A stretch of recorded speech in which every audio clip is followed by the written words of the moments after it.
The story of the 1994 Sri Lankan 50-cent coin, a symbol of national identity and everyday resilience. In the palm of my hand lies a small, unassuming piece of metal, a 1994 Sri Lankan 50-cent coin. At first glance, it might seem like ordinary pocket change, worn by years of circulation, with its copper-nickel surface showing the patina of time. But this coin carries within it layers of history, culture, mythology, and the story of a nation that transitioned from colonial rule to a proud democratic socialist republic.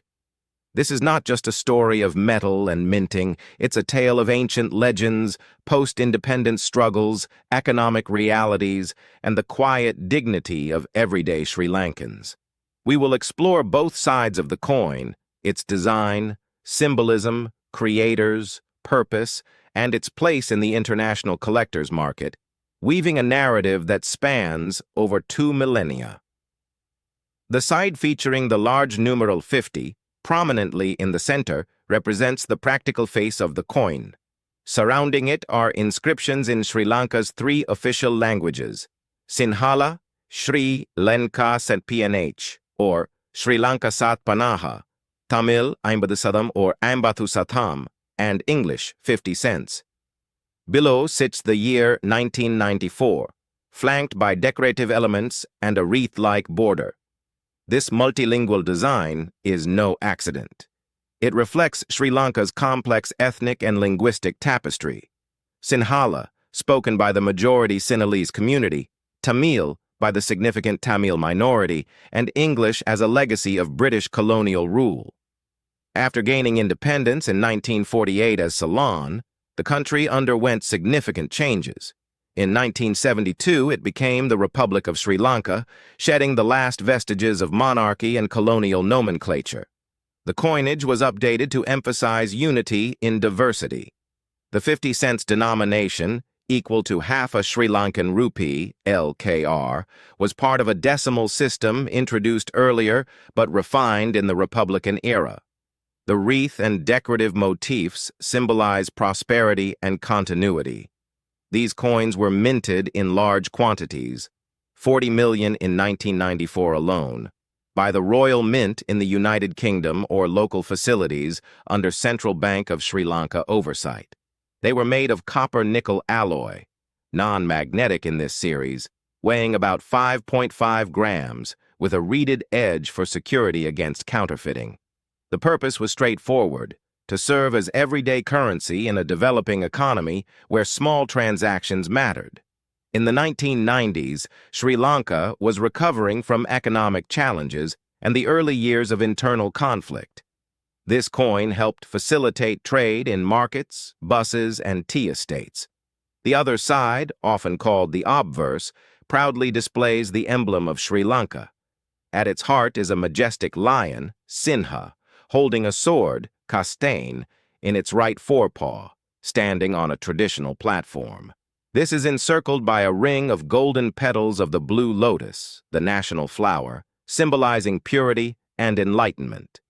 Below are elements representing prosperity, a traditional grain vase overflowing with rice sheaves, the sun and moon, symbols of longevity, and the Dharma chakra, wheel of Dharma, at the top, representing Buddhist principles of righteousness and the path to wisdom. The lion is deeply rooted in Sri Lankan mythology. According to the Mahavamsa Chronicle, the Sinhalese people trace their origins to Prince Vijaya, who arrived from India in the 5th century BCE. Legend says he was the grandson of Sinhabahu, lion-armed, born of a union between a princess and a lion. The lion thus became a symbol of the Sinhalese kings and the island's sovereignty. This emblem draws from the royal banner of the Kingdom of Kandy, the last independent Sinhalese kingdom conquered by the British in 1815. When Sri Lanka became a republic in 1972, the new armorial ensign was designed by Venerable Mapalagama Wipulasara Mahathera, with artwork by S.M. Seneviratne, formalizing this heritage for the modern state. This side of the coin embodies the nation's assertion of identity after centuries of foreign rule, Portuguese, Dutch, and British. It reminds users of Sri Lanka's ancient Buddhist civilization, its resilience through colonial times, and its commitment to dharma, righteous governance, in the modern era. The coin was produced under the authority of the Central Bank of Sri Lanka, established in 1950. Physical minting for many years occurred at reputable facilities like the Royal Mint, UK, which had experience with Commonwealth nations. The 1994 issue was part of a standardized series running from 1982 to 1994, KM number 135.2, designed to replace older Ceylon-era coins and reflect Republican values. It was created to meet the needs of a growing population and economy. Post-independence, Sri Lanka focused on development, tea, rubber, and coconut exports, along with emerging industries. Small denomination coins like the 50 cents were essential for daily commerce. The design choices promoted national unity and cultural pride amid ethnic tensions that would unfortunately escalate in the 1980s to 2000s.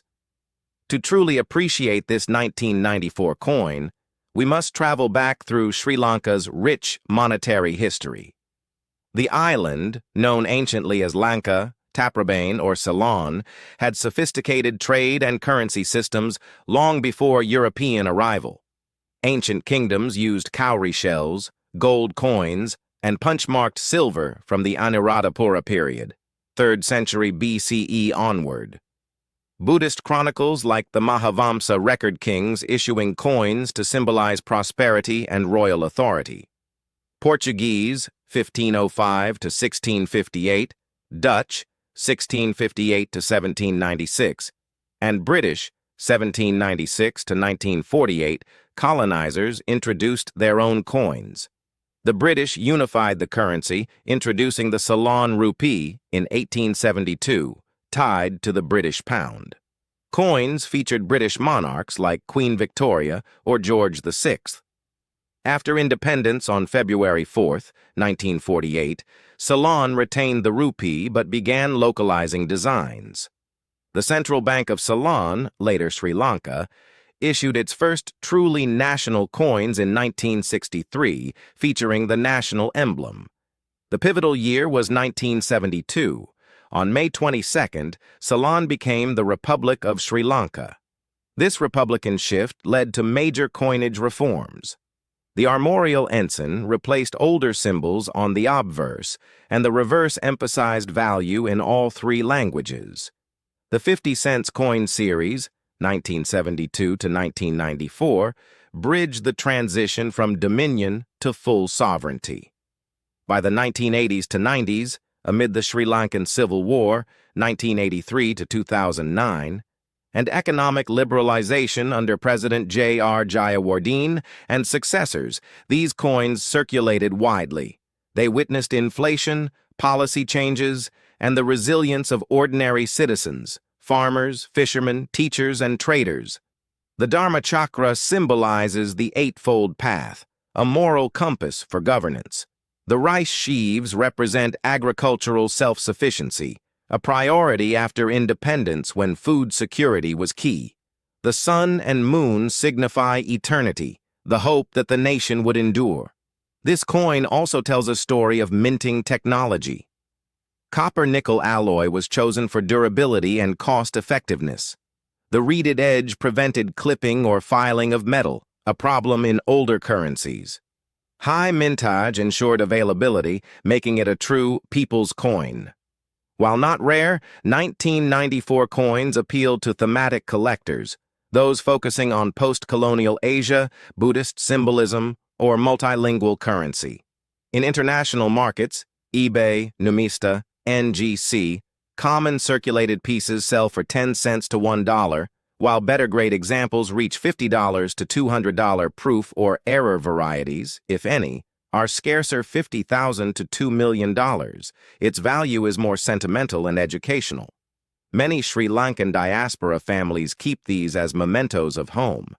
Today, Sri Lanka has discontinued smaller denominations like 50 cents in favor of higher value coins and notes due to inflation. This makes surviving 1994 coins nostalgic artifacts of a bygone era of cash transactions.